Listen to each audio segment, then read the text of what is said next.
السلام عليكم، ازيكم يا حبايب؟ عاملين ايه؟ لكل محب عالم الابراج والفلك والارقام تحيه طيبه من قناه البيت البسيط مع فاطمه محمود. معانا استبشارات برج العقرب من ملكه الفلك.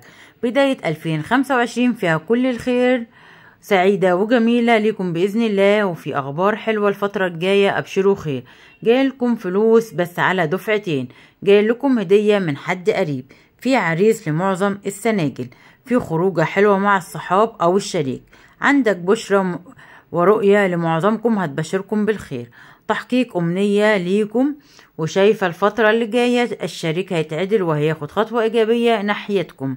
شايف في خير الأيام الجاية إن شاء الله، خروج أطراف تالتة بينك وبين الشريك ورجوع، والله أعلى وأعلم. وبكده يكون ده الخبر بتاعي والفيديو بتاعي استبشارات لبرج العقرب من ملكة الفلك. مش تنسوني في اللايك والشير والسبسكرايب وتفعيل الجرس علشان يوصل لكم مني كل جديد، وعيلتي صغيرة تكبر بيكم يا أحلى متابعين ومشاهدين القناة. ولغاية ما أرجع لكم فيديو آخر، أسيبكم في رعاية الله وأمنه، والسلام عليكم ورحمة الله وبركاته.